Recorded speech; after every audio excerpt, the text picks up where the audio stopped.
ஐதராபாத்தின் வீட்டின் வெளியே விளையாடிக் கொண்டிருந்த 6 வயது சிறுமிக்கு சாக்லேட் வாங்கி தருவதாக கூறி கடத்தி சென்ற சம்பவத்தில் சிசிடிவி காட்சிகளை கொண்டு 5 தனிப்படை அமைத்து போலீசார் தேடி வருகின்றனர்.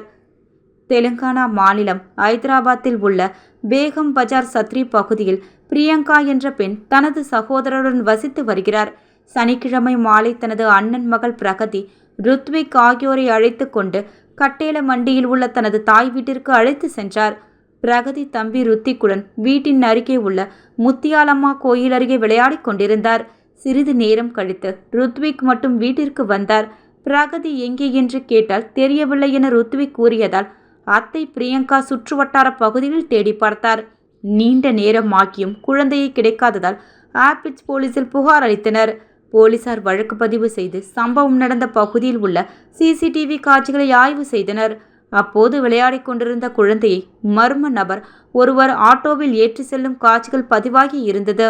இதையடுத்து 5 தனிப்படை அமைத்த ஆபிட்ஸ் போலீசார் சிசிடிவி காட்சிகளை வைத்து விசாரணை நடத்தி வருகின்றனர். ஆட்டோவில் குழந்தையை அழைத்து சென்ற நபர் அப்சல்கஞ்ச் என்ற இடத்தில் இறங்கினார். அங்கிருந்து சிறுமியை அழைத்து கொண்டு ஷம்ஷாபாத் கோத்தூர் பஸ்ஸில் ஏறி சென்று கண்டுபிடிக்கப்பட்டது. இதையடுத்து மர்ம நபர் அழைத்து சென்ற பிரகதியை மீட்கும் முயற்சியில் போலீசார் ஈடுபட்டு உள்ளனர்.